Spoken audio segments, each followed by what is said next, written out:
Welcome back to AllGen Academy. So today we want to elaborate on one of the first steps in establishing and creating your financial freedom plan. Yep. Okay, and one of the first steps you need is basically define, quantify somehow, well, how much do you need?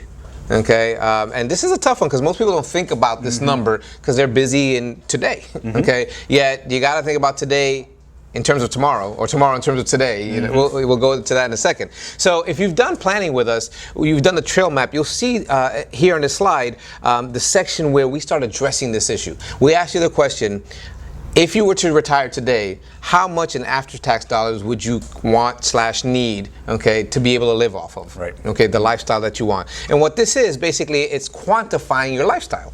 Okay, and again, this is hard because a lot of people, you know, well, if not you, because you've done the foundation stage and you have a budget and you have quantified your lifestyle. But for those of you who haven't, okay, your friends and family, okay, this is the step where we actually start quantifying. So to define a target, because you can't create a plan if you don't know where you want to go. Right. Okay, so you define where you are, where you want to go, which is the quantifying the lifestyle, creating a target so that then we can create a path to be there. What's the saying that if you don't have a target or a goal? Yeah, those who don't have a target hit it every time. Hit it every time, right, because you have nowhere to be. Okay, so whether it's right or wrong. So when you start quantifying a lifestyle, that's that question. How much after-tax dollars will you need to live in financial freedom? Now, here's where it gets tricky because they say, oh, well, you know, in 20 years it'll be different. Yes, we know that. So we have the calculations, you know, the tools to be able to project forward. But that's why we started having you think in today's dollars. Okay, right. If you were to quote unquote reach financial freedom today, how much money after tax would you want/need in order to live the lifestyle that you want? That's right. And just to clarify too, you'll see us use the term retire and financial freedom interchangeably. Right. Okay. Even though we've kind of defined the difference, sometimes people, you know, they don't understand financial freedom as much as they understand. Okay, retire. So when you see these questions in today's dollars, you know, I want to live off of X per year after I retire.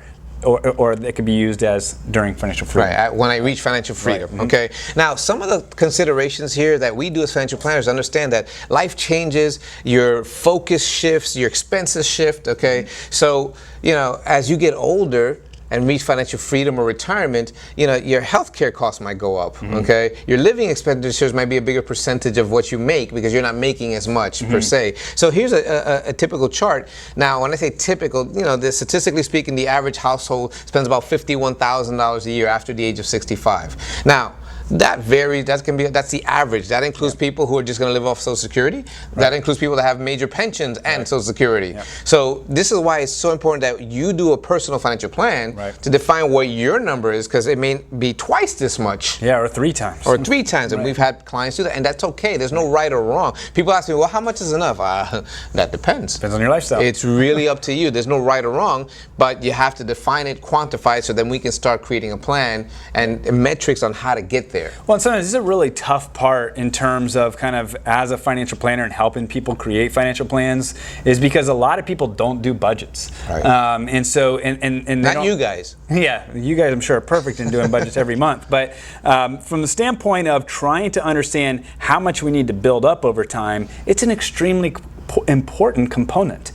So we really want to encourage everyone to make sure they kind of have an understanding of what their expenses are on a monthly basis. And this is going to vary. You know, we have clients all over the world, you know, so obviously one consideration is, you know, where you live. Right. You know, so that's just one component. Obviously it's more expensive to live in California than it lives to live in Florida. Right. Okay. Or Alabama. Or Alabama. I mean, and Jason's going into the particulars of this chart that ranks all the states as far as the cost of living. But you want to take into account a few things, and this is where we kind of backtrack looking at today's lifestyle, but then once we have it today, moving forward, what's a rate of inflation? What are taxes? Okay, which we'll get into more. Which we will get into in the tax section, but those vary by state also, because some states don't have taxes, and that's why a lot of people come to Florida because they leave a New York that has a state and a city tax on top of federal, and Florida doesn't. So your dollars could last longer if you have a fixed amount of dollars. That's okay. So that being the case, you know, how do you start thinking about this? And we're going to disclaim a lot in this next slide. So Jason, walk to us through the slides. So we came up with just to kind of get the wheels turning, we came up with a exercise here, a very simple kind of general way to think about what you need for retirement, okay, or for financial freedom. And what it does is it's a simple formula that kind of takes this concept of, if we can have a certain amount of money that can spit off a certain amount of income per year and that continues to grow for inflation over time, then what is that formula to come up with that number? So it doesn't take into effect a lot of things. It doesn't take into effect Social Security. It doesn't take into effect some other components too, pensions.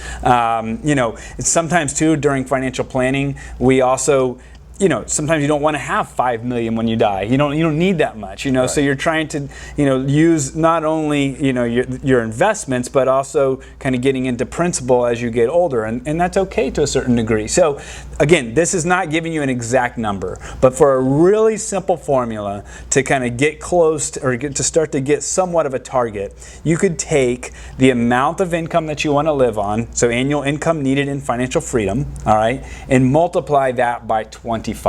Okay, so a simple example of that, a $75,000 a year lifestyle times 25 is 1.875 million.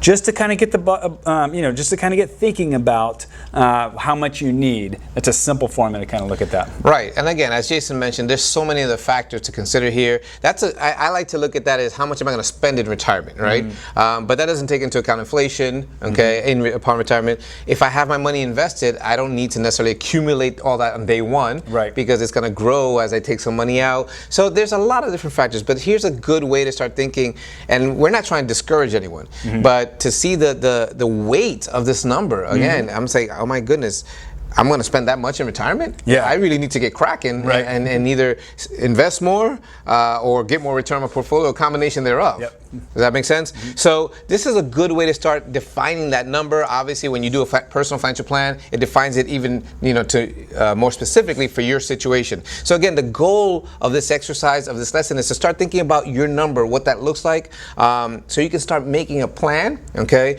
and then to start setting a realistic target. Some people say, I can't afford to, because that number starts to trickles down into what you need to put away every month, every year. And some people say, well, I don't have the bandwidth, I don't have the resource to that. Okay, then maybe we need to adjust a couple of things. There's that crossroad, whether you need to retire later, earn more, so get more risky, invest more, okay? So there's those combinations that financial planning will fine-tune to make a personal financial plan yours. That's right. And so we'll obviously help you if you need help with this one-on-one, but the important thing, if you're going to do it on your own, is you're better off estimating a little bit high. Absolutely. Okay? That way, if you're wrong, you end up with a little bit more money. That's right. Yeah. But as Paul said, sometimes when we multiply this number, it becomes a really big number. Sometimes 1.8 million, 2 million just seems like I'll never achieve that.